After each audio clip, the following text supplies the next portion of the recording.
نبينا محمد صلى الله عليه وسلم وحليها كل أمتي معافي إلى المجاهرين ومدي ذا لما أنت ولو عافين دونها مركا laga reebo kuwa yani mujaahiriinta ah mujaahiriinta waxa la jeedaa waxay tahay ninka yani haweenka dambe sameeya oo Ilaahay subhanahu wa ta'ala ceebtiisa asturay hadana suuxdii yiraahda xalatole waxaas aan sameeyay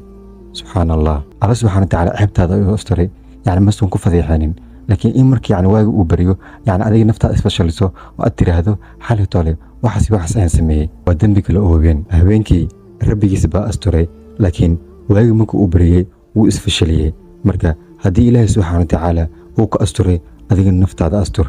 ha u furin naftaada albaab kale iyo ceeb kale dambi kale ha u furin Ilaahay subhanahu wa ta'ala dambiile kasta wuu caafin karaa oo dambigiisa aan uusan faafinin haddii uu ka toobad keeno laakiin qofka muhaajirka ah ee dambigiisa ku faanaya yani dadka u sheegaya isagoo aanan ka xishoonin Ilaahay subhanahu wa ta'ala qofkaasoo kale Ilaahay subhanahu wa ta'ala caafis kuma jira ilaa yani si dhab ah uu toobad keeno Allah subhanahu wa ta'ala.